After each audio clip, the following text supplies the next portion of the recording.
Well, before I start about us or Michigan, I will say what I've been saying all year. This weekend wasn't an example of the uncertainty, parity, or lack of focus, whichever way you want, when six ranked teams go down, some of them at home, most of them against non-ranked people. Those are the issues that we're all dealing with. When you look at our team, we are starting to come together. We're playing better. It's been some good play, but we've got such a long way to go if we want to become a real good team. But we are making some progress. Mostly it was in our turnovers until the last game. We've done a better job with that. We're not allowing as many points off turnovers, which I think addressing the fact that when we turn it over and the ball goes out of bounds, our young guys were just getting down about it, and so we really made a concerted effort to talk about that. We're 10-0 when winning our points off turnover battle, but we've had a lot more games when we've lost that battle and won some of those games too. Starting to shoot the ball better. It's hard for me to believe that the conference stats came out today. We were number 1 in the conference in field goal percentage offense, number 2 in three-point field goal percentage offense. And I say we're shooting it better. I don't feel we're shooting it that good. You look at the Nebraska game, and I think we figured out that moving the ball has been better for us. I think that was something we emphasized the last couple of days. We're really trying to do a better job of moving the ball. But when you look at us leading the league, when you look at us being a very good defensive team early, then we went about 3 games in that losing streak where I think we were giving up almost 50% from the field and 50% from the three. It wasn't quite that high, but close. In the last 2 games, teams have shot 38 and 33 against us. So I don't think anything really changes. If you defend people, you rebound decent, and you don't turn it over too much, you got a chance to win, as we saw in the Super Bowl last night. As far as Michigan goes, you can look at, a loss to Ohio State. I'm sure it was a disappointing loss. Ohio State's been a team that's played very well at times, very up and down like everybody else. But it was just 10 days ago that they, shot an incredible percentage, scored 90 points against an Indiana team that last night held Wisconsin to 36% or 38%. So that's what, you look at in what's happened in the last 10 days, 2 weeks. They make more than 9 threes a game, and that is their strength. That's what they do. They do it well. They shoot the ball well, almost as well as taking care of the ball. They're, if not the best, one of the top 2, 3 best teams in the nation at taking care of the basketball, which is kind of a opposite of us. We've done a poor job of that. I think the big key in this game, Derek Walton, to me, since our game or even before, but is playing at another level. He's looking to be so much more offensive. He's starting to shoot the ball from distance, off the dribble. He's been, last 6 games, he's averaging over 20 points a game. And there's no doubt that he's become their go-to guy. But several other guys can be good. Both Wagner and Wilson got in foul trouble in the last game. Irvin has struggled a little bit in the last 2, 3, 4 games, but we've gone through that with some of our players too. So I think, it's going to be incredibly difficult for our bigs to have to guard guys out in the perimeter. We're going to have to do that. We're going to have to keep an eye on Robinson because he's such a prolific shooter. But Walton is the key to this team, if you ask me. He's really upped his game. He's done what a senior should and could do and what you hope all seniors do. He's playing his best basketball of his career, and we're going to have to contain him somewhat. So looking forward to going down there and open up for some questions. Thought there was none. Be the best day of my life. Go ahead. On Derek Walton, Tum and I think Cash has had a hard time staying in front of him. And when they have your bigs on the outside, how much extra critical does that mean that you do keep them in front because the bigs aren't there to help? That's very, very good point. He did a great job at the end of that game getting to the foul line. Sometimes it's a little easier because you have to do it then. You don't play within your offense, then you're trying to scramble and correct a 10-point deficit. So I think he was great, but I also think some of that was us. We're going to have to do a better job than we did. We did a decent job early in the game, but I think he's a better player now than he was 2 weeks ago. I just think he's more aggressive. Figure he's got to take over more, harder to guard. And you're right, when they're stretching the court, it leaves more gaps. And those gaps mean that our guards have to do a better job. I think the good news is Tom's very good at it. Cassius has been much improved defensively.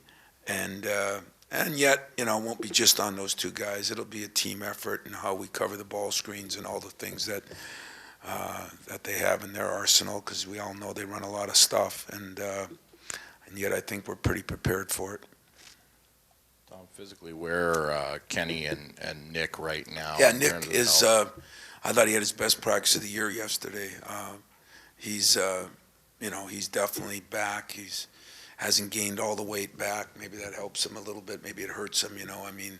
I think he got down into the mid-30s, and he should be up in the high 40s, but he's back around 240 now. So that's good. And Kenny.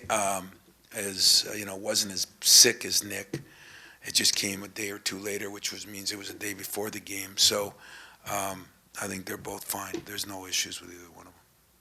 Speaking of your defense, you were particularly able to defend their ball screen, pick and pop stuff really well in that game. Can you kind of recount what you were able to do so effectively against them? Well, it helps when if the guards can do a decent job, which I thought 3/4 of that game we did till the end. But our bigs, did a better job. I mean, Kenny's great at it because he can cover almost like a guard.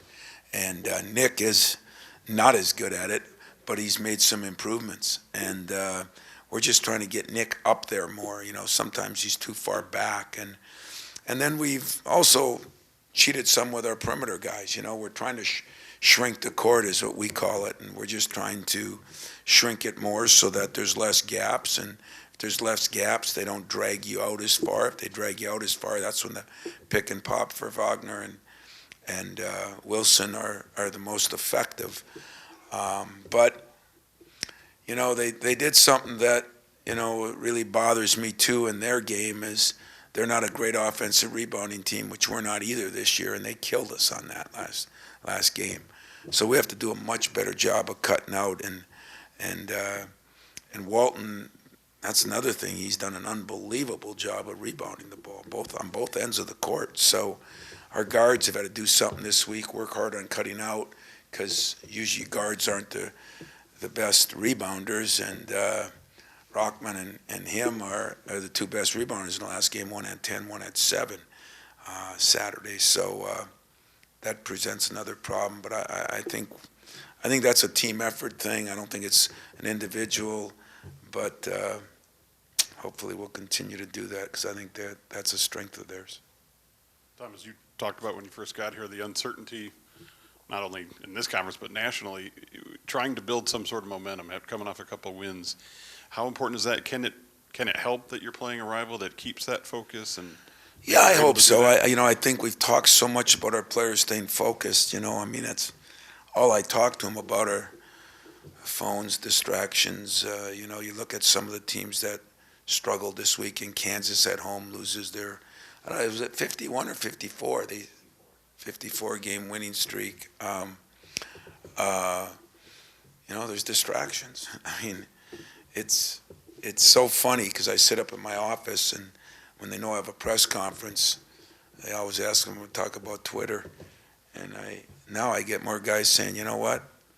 All those distractions you talked about for 2 years and different reasons you have them are caused by some of these things. And consequently, I told you guys at the beginning of the year, I told you at the middle of the year, I'm going to tell you at the end of the year, it is probably, I think, the biggest problem we have to deal with in college now in general, and that's all of us. It's just keeping guys focused on the task at hand. And does it help that it's your rival? I think right now, I've harped on it so much, I think my team is starting to understand this thing about staying focused, starting to understand that we've got to, we don't have that many distractions that I can see, so that makes it a little bit better. And yeah, I'm sure anytime you're playing your rival, the one thing you should get is the best focus you can get. I mean, that's for them, for us, for anybody who's in a rivalry game, and there's a lot of them this week. Along those lines, about a month ago, you had a good win, and I asked you about carryover and Faith, and you had 0. But now you've had 3 good games. Even the loss to Purdue. Where is sort of on the meter of Faith and carryover? Where is that? I'm glad you brought it up because I did tell you that, and I don't know if I'm a prophet, but those kind of things. I'm not making Michigan State things. I'm making, we all are struggling with those things, and I'm not sure anybody feels comfortable. You look at one game to another, and we keep saying why. Well, I don't say why. My staff does. You guys might. Fans might. Media might. I keep figuring that I have it solved. Now I have the problem solved. Now doing something about the problem, I'm not even close to solving it. But I do think a lot of things have changed in the last month. I mean, Miles now has a month under his belt. That's one thing that's changed. We're figuring out how to play together a little bit more. So our turnovers came down because we're playing with some of the similar people, and some of those people that hadn't played much in Elvin Ellis over the years is now in that 20-minute range. So everybody feels comfortable. I think we've understood that consistency is a key, and taking a little better shots, and our shooting percentage has gone up. I think we got, our free throw percentage has gone up. I just think we're doing some things consistently a little better that has taken some time. So before it was a 0, maybe now it's 50, 50-50. I mean, I still, just watching those games this weekend, those guys are good coaches. Those guys, a lot of those teams are great teams. There's still been some imbalance, and so I'm not dumb enough to think we've solved the problems of the world. I just think we're getting more consistent. The team has practiced well.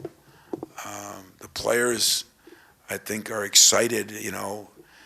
They kind of wonder where they are. We've lost enough games. They're not overconfident or big-headed, but I think we're getting excited that they know we're playing a little better. Where that can lead you, that's what the next couple of weeks will be for.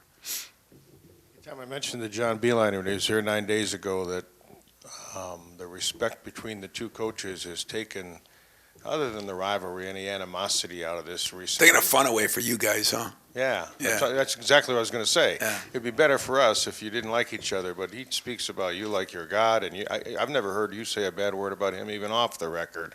So there is a mutual respect there, isn't there?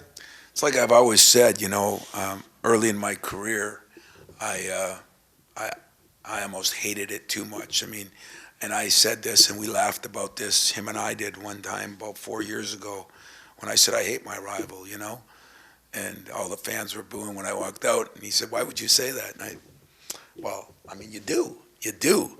That doesn't mean you don't respect them, and that doesn't mean you don't respect, the people that are running them.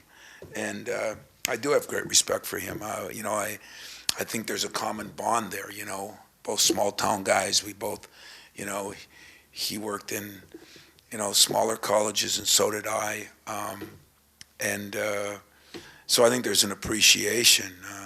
So I guess hate would be a bad word, but you can't like your rivals. That'd be illegal, un-American, put in jail. All those things should happen to you.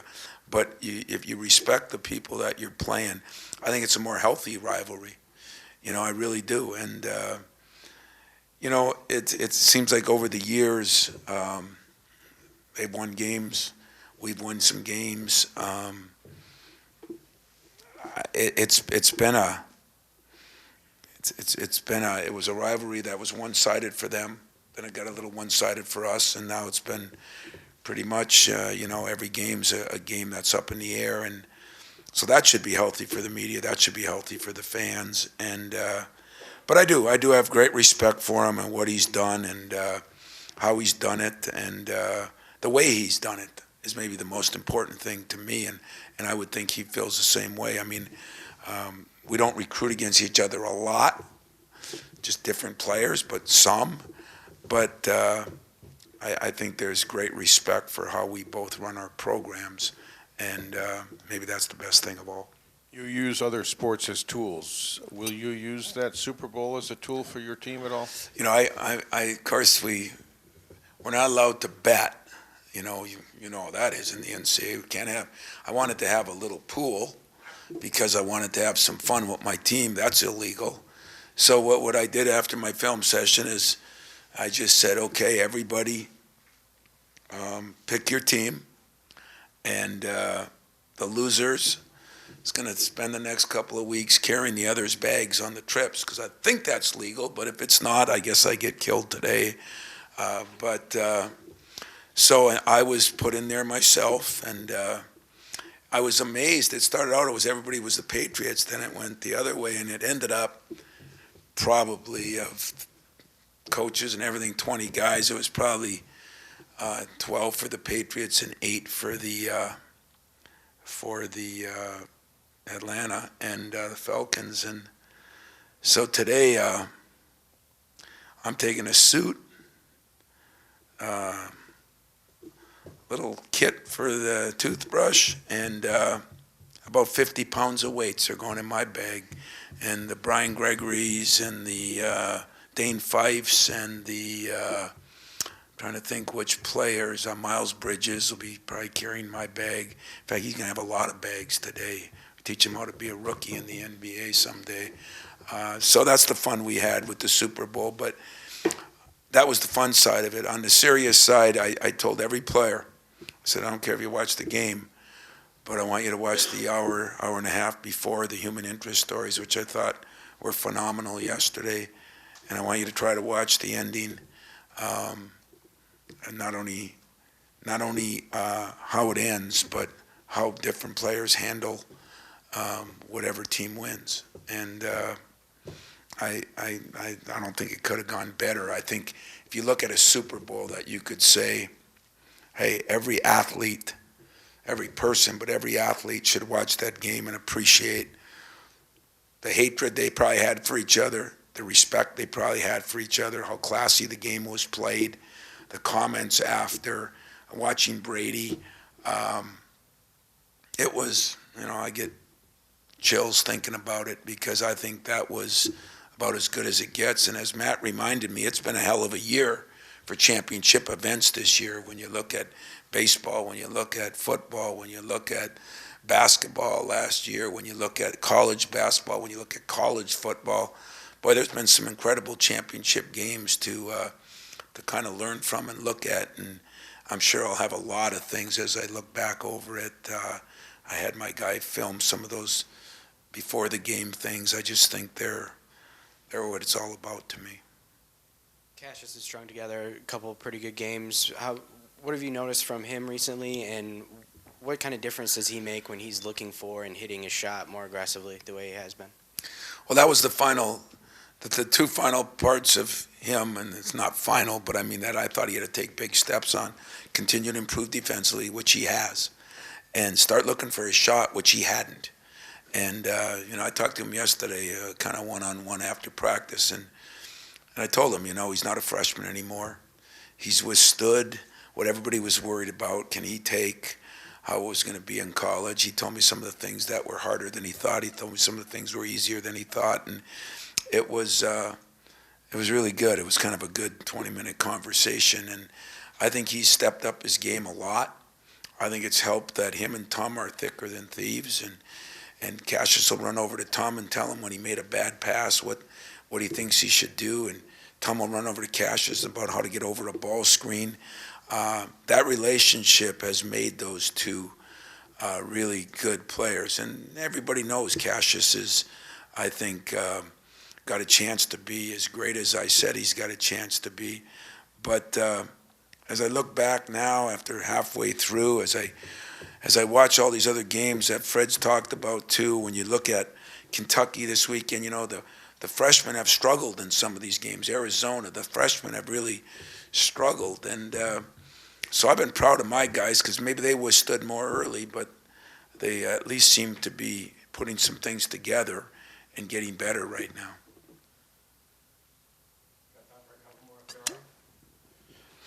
Tom, what's the benefits and challenges of prepping for a team so quick on the turnaround like that?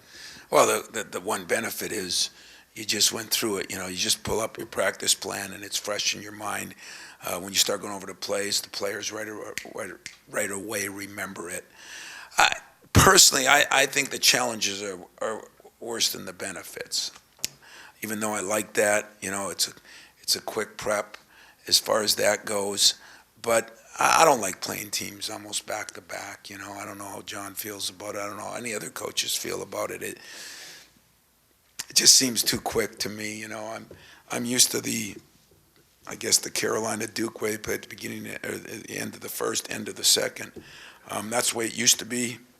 I did prefer that better. I understand why we can't, but because they said so. And I'm a employee, so I just say whatever. That's a good, that was good. I like that.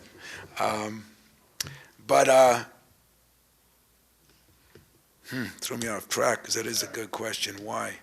But I think in general, I'd prefer to have some time in between, but especially a rivalry game. I mean, we're playing them almost one game in between. They're playing us 2 games in between.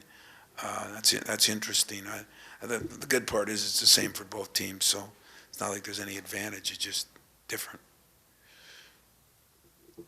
So off topic a little bit, Jamel Hill makes her Sports Center debut today. What do you think about that, and what would you say to her for a pep talk? I called her the other day. I'm proud of her, man.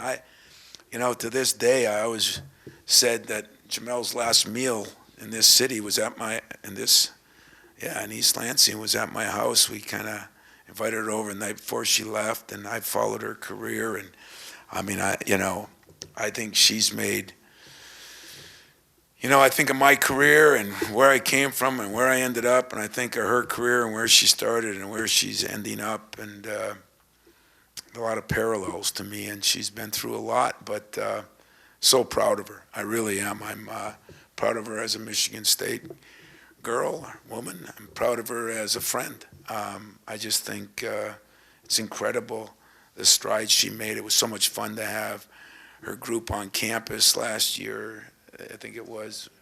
And, we got to be on the show and got to spend some time with her and to see how much she's grown and the respect people have for her. And I think I'm looking forward to seeing it, I think it's going to be awesome. I don't know exactly what they're doing or how they're doing it. When I called her, we played a little phone tag, but she got my text and everything, and so I'm looking forward to it. Yeah, I really am. I know, and it is the same commercial, but it's yeah. I saw Michael dancing too. I'm in the running on that there. They're dancing. It wasn't as good as the show's going to be. I can promise you that. I heard it's going to be great. So I'm looking forward to it. Langford, you see him. His shot seems to be better. He seems strong. He's been better, but his production is. Yeah. Can you comment on that? Yeah. We talked about him today. Like I said, Josh is a kid that played in a different league than most, and he is shooting the ball really well, and we do need more productivity out of him. If he would have made that layup, we would have had 4 freshmen in double figures. That would have been a neat thing. But he did make some jump shots in that game.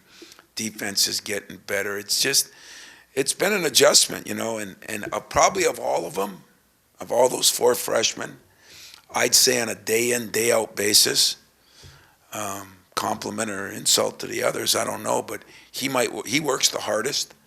I mean, he's in here Sunday morning, the guy is relentless, you know.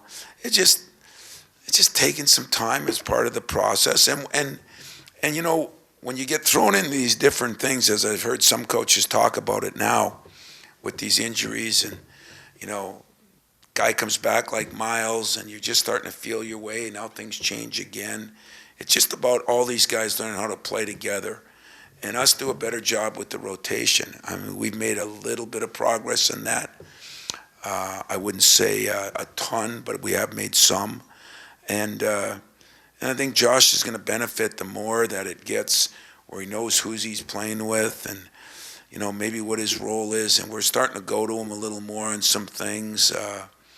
So I think he's grown very well, but I agree with you, his production doesn't always make it that way. Some of it, he's learning that, I think at a lot of places, I mean, if you looked at Kentucky and, you know, you look at where some of those guys are getting a lot of their shots, it's on the break and it's in the open court. And, you know, it took them a while to get in shape to run it. Then it took them a while to learn how to run it. Now it's taken them a while to learn how to run it, catch it, and be aggressive with it. And he has that freedom to do that. So he's starting to pick up. It was the first time I saw him rip and get to the rim, you know.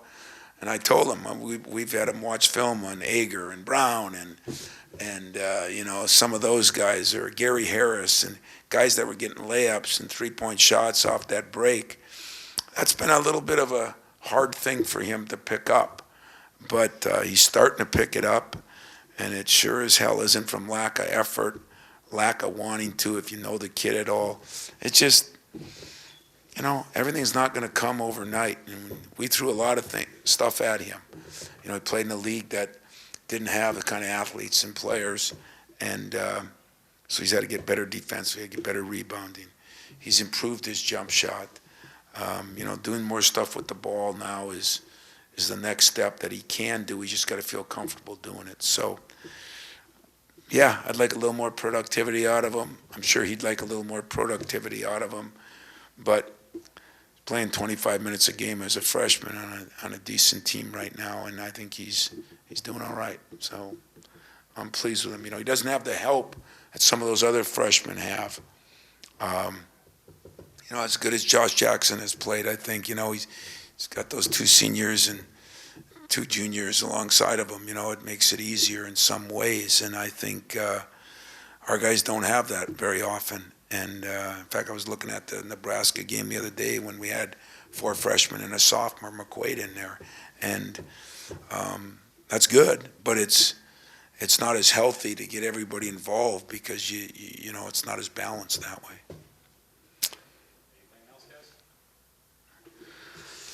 All right, guys, thanks. See you down there.